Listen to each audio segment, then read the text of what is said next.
আমি মুহাম্মদ আমার আগমনের মাধ্যমে আল্লাহ নবুয়তের সূচনা করেছে, আবার আমাকে উঠায় নেওয়ার মাধ্যমে আল্লাহ নবুয়তের সমাপ্তি ঘটাবে। তবে এটা আল্লাহ যতদিন চাই ততদিন থাকবে, যখন চাইবেন তখন নবুয়তকে উঠায় নেবে, তার মানে আমার মৃত্যু হবে।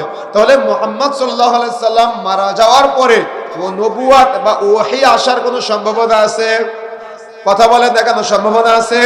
তাহলে আমরা একটা মাসালা পেলাম, রাসূল মারা যাওয়ার সাথে সাথে ওহী বন্ধ, আর কারোর উপরে ওহী আসতেই পারে না।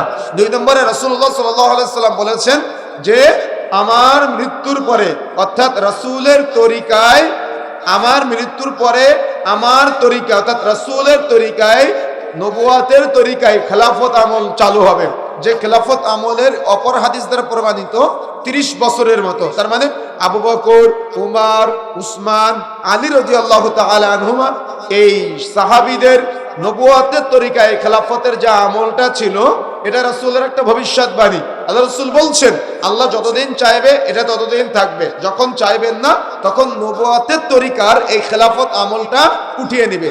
তার মানে বলেন তো, এখান থেকে আমরা আরেকটা মাসালা পেলাম, সেটা রাসূলের মাধ্যমে নবুয়ত এসেছে।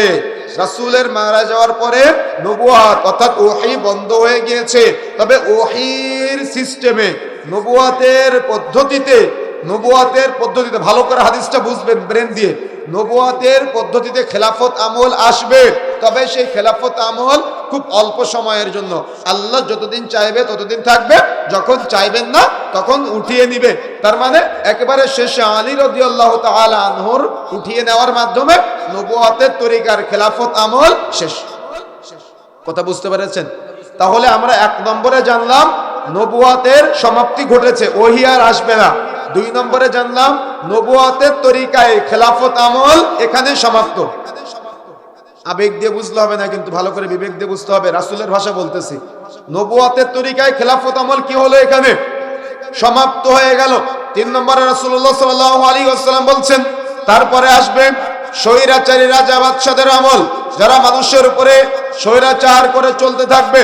আপনি দেখেন সেই খেলাফত আমলের পরে গোটা বিশ্বব্যাপী লম্বা একটা সময় মানুষ রাজা বাদশাদের একটা আমল পার করেছে, যারা পারিবারিকভাবে একজন থেকে আরেকজন রাজা হয়ে গোটা পৃথিবীর মানুষের উপরে বিশাল রাজত্ব বিস্তার করেছে।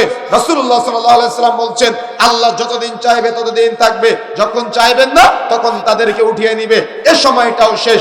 তারপরে রাসূলুল্লাহ সাল্লাল্লাহু আলাইহি ওয়াসাল্লাম বলছেন তারপরে আসবে জবরদখলকারী শাসকের আমল, যারা জোর করে মানুষের উপরে শাসন ক্ষমতা অর্থাৎ চাপ প্রয়োগ করে তারা মানুষের উপরে থাকবে। আল্লাহ যতদিন চাইবে ততদিন থাকবে, যখন চাইবেন না তখন উঠিয়ে নিবে। এখানে ভালো করে মনে রাখবেন রাসূলের ভবিষ্যৎবাণীটা। 1, নবুয়ত এসেছে, রাসূলের মৃত্যুর মাধ্যমে নবুয়ত আর আসবে না, ওহী আর আসবে না। 2 নম্বরে নবুয়তের তরিকায় খেলাফত আমল চলবে, তবে আল্লাহ যতদিন চাইবে ততদিন থাকবে, যখন চাইবেন না উঠিয়ে নিবে। আবু বকর, ওমর, উসমান, আলী, তাদের মৃত্যুর মাধ্যমে নবুয়তের তরিকায় খেলাফত আমল শেষ হয়ে গিয়েছে। তারপরে এসেছে স্বৈরাচারী অর্থাৎ রাজা বাদশাদের আমল, তারপরে তাদের উঠিয়ে নেওয়ার মাধ্যমে জবরদখলকারী শাসকের আমল। গোটা বিশ্বব্যাপী এখন যেটা চলছে, আপনি শুধু বাংলাদেশ না, আপনি পার্শ্ববর্তী দেশ সহ বিশ্বের বিভিন্ন দেশের দিকে যদি আপনি তাকান, তাহলে রাসূলের এই ভবিষ্যৎবাণী সব জায়গায় বাস্তবায়িত হচ্ছে। আল্লাহ রাসূল বলছেন, তবে এটার সময়সীমা হচ্ছে অনেক কম।